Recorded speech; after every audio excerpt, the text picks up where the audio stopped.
यादव सेना की महापंचायत में पहुंचे हजारों लोग। यादव महापंचायत का ऐलान, यूपी में नहीं चलेगा बुलडोजर। राजीव यादव रिहाई मंच आजमगढ़। दलित पिछड़े अल्पसंख्यकों की हो रही संस्थानिक हत्या। ऐड कुलदीप जनवादी। प्रेम यादव हत्याकांड के विरोध में यादव सेना ने की लखनऊ में महापंचायत। आज यादव महापंचायत में आए थे। यादव महापंचायत करने से क्या हल निकला? देखिए, यादव महापंचायत ने साफ साफ ऐलान कर दिया है कि उत्तर प्रदेश में बुलडोजर नहीं चलेगा। अब इनकाउंटर के नाम पर जो ये लगातार दलितों को, ओबीसी को, माइनॉरिटीज़ को लगातार उनका कत्लेआम करना शुरू कर दिए थे। लगातार उत्तर प्रदेश में 190 लोगों की इन्होंने हत्या किया 7 साल में। 5,900 से ज़्यादा लोगों के पैरों में गोलियां मारा। ये तमाम सवाल आज उठे हैं। सिर्फ प्रेमचंद जी का यही सवाल नहीं उठा है। जो मौर्य दंपत्ति का हत्या हुई थी आजमगढ़ में, वो भी सवाल उठा। कानपुर में जो घटना हुई है, सुल्तानपुर में जो घटना हुई, तमाम सवालों को एड्रेस करते हुए एक बहुजन एकता, वो भी इस सवाल पे कि जो योगी आदित्यनाथ जो दमन अत्याचार कर रहे हैं उसके खिलाफ हम अब अपनी आवाज़ बुलंद करेंगे और हर इंसाफ का झंडा लेकर जो है अब सड़क से लेकर सदन तक की लड़ाई के लिए हम तैयार हैं। आप रिहाई मंच के माध्यम से आजमगढ़ में लगातार मुखर रहते हैं, तो कितने स्तर तक जो है ये लड़ाई आप लड़ रहे हैं? तो रिहाई मंच ने लगातार उत्तर प्रदेश में चाहे इनकाउंटर का सवाल हो या फिर योगी आदित्यनाथ जो वो खुद बोलते थे कि एक के बदले 10 को मारो, हम इन तमाम सवालों को योगी आदित्यनाथ से लेकर उनकी पॉलिसीज पे लगातार लड़ते रहे।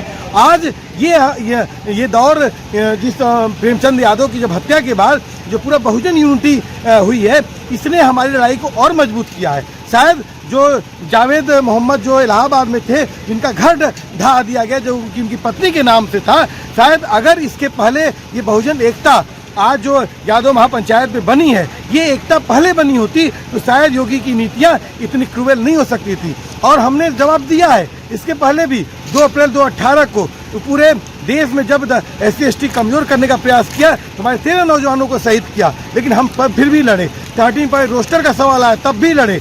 और यहाँ तक कि जब नागरिकता के नाम पर इन्होंने देश का विभाजन करने की कोशिश किया तो हमारी माताएं बहनें संविधान लेकर खड़ी हुई सड़कों पर, और शाहीन बाग से लेकर रोशन बाग से लेकर घंटाघर तक खड़ी रहीं। और उसके बाद जो किसान आंदोलन 26 नवंबर को हुआ, वो भी संविधान दिवस के दिन हुआ और ऐतिहासिक किसान आंदोलन हुआ। तो साफ तौर पर है कि संविधान और लोकतंत्र को हम किसी भी कीमत पर बचाएंगे और ये सिर्फ और सिर्फ बहुजन एकता ही बुलंद कर सकती है। और यादव महापंचायत में सभी की एकजुटता ने इस बात को एलानिया कर दिया है कि योगी आदित्यनाथ जी अब अपना बोरिया बिस्तर बांध करके रफू चक्कर हो जाइए, मट महंती करिए, क्योंकि आपने जिस तरीके से देवरिया में आपने सलमान त्रिपाठी के जरिए जो ब्राह्मण कार्ड खोला, हम पूछना चाहते हैं योगी आदित्यनाथ से कि अब देवेश जो कह रहा है कि उसको सुरक्षा नहीं है गांव में, तो सलमान त्रिपाठी क्या है? ये उत्तर प्रदेश है ना। उत्तर प्रदेश में योगी जी आप मुख्यमंत्री हैं।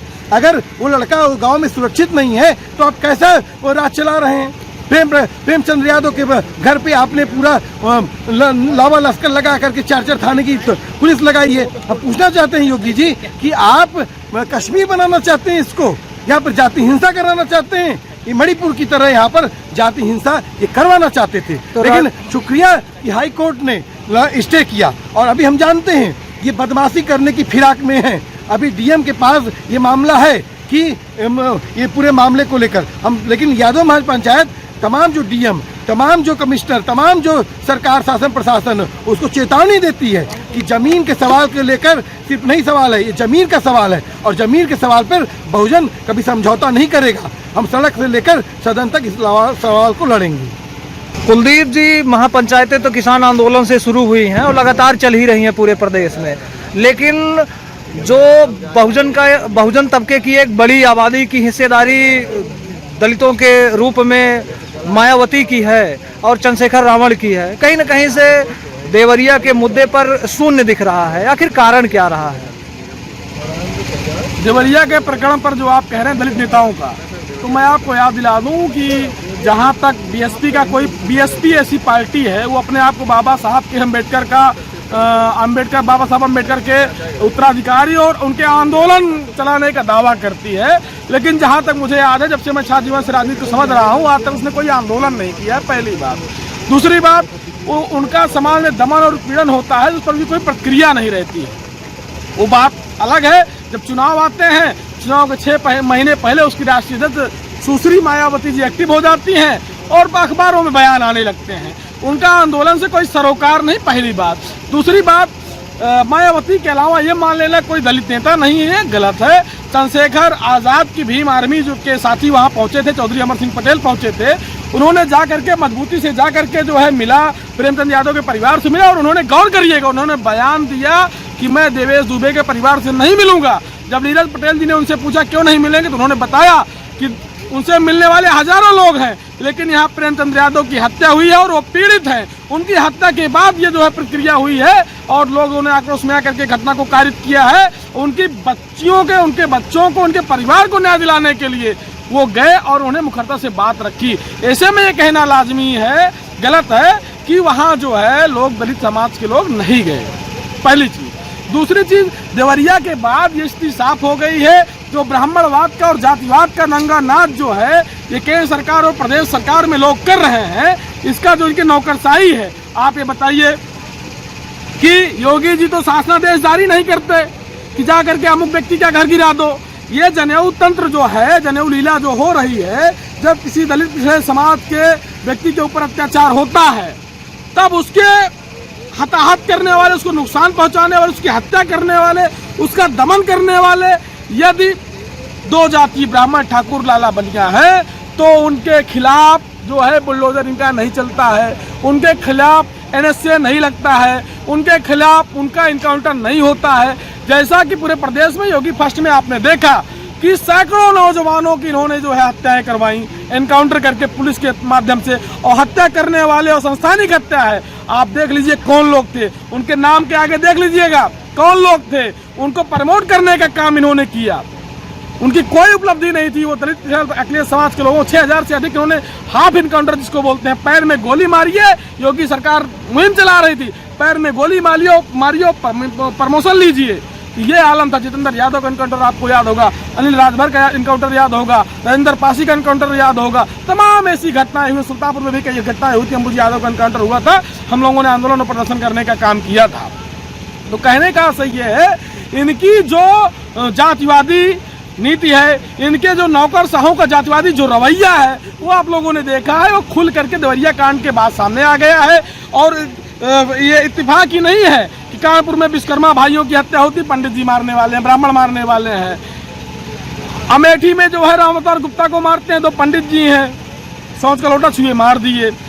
आजमगढ़ में मौर्या को मारे, ठाकुर साहब है मारने वाले, मुख्यमंत्री योगी की जाति के लोग हैं, तो कार्रवाई नहीं होगी ना बुलडोजर तंत्र की मांग होगी। सवाल सत्ता पे उठ रहा है, मुख्यमंत्री योगी आदित्यनाथ पे उठ रहा है, लेकिन समाजवादी पार्टी की इसमें अहम भूमिका है। फरसा समाजवादी पार्टी के राष्ट्रीय अध्यक्ष के द्वारा लगवाया जाता है और उद्घाटन में भी जाते हैं। तो जब आप फरसा उनको हाथ में दिए हैं, तो हत्या कौन करेगा? पहली बात, अपनी बातों में आप संशोधन करिए। फरसा हमने दिया है।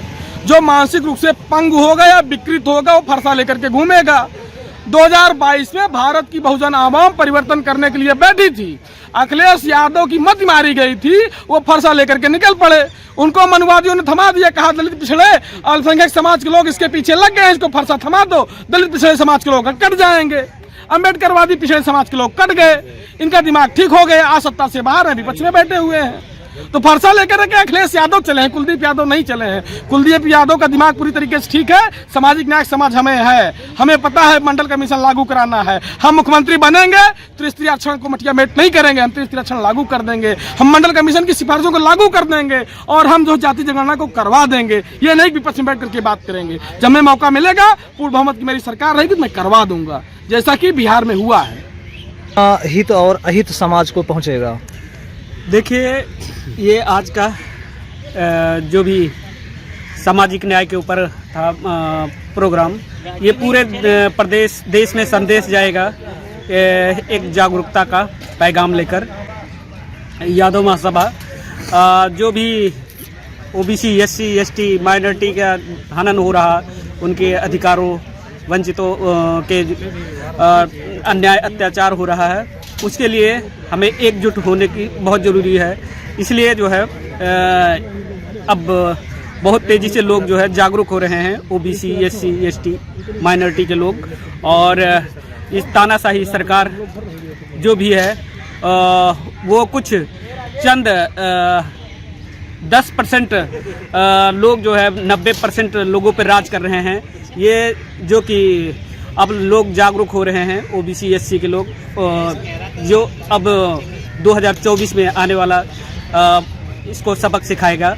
और हमारे जो है ये जो यादव महासभा इन्वॉल्व हुए जो है, सभी कई संगठनों के सैकड़ों संगठन, हमारे सामाजिक ओबीसी एससी एसटी के माइनॉरिटी के संगठन इसमें भागीदारी निभाए और आगे सरकार को चेताया है कि जो है हमारे लोगों के ऊपर अन्याय अत्याचार हत्याएं बंद करे, नहीं तो उनको जो है सफाया होगा 2024 में।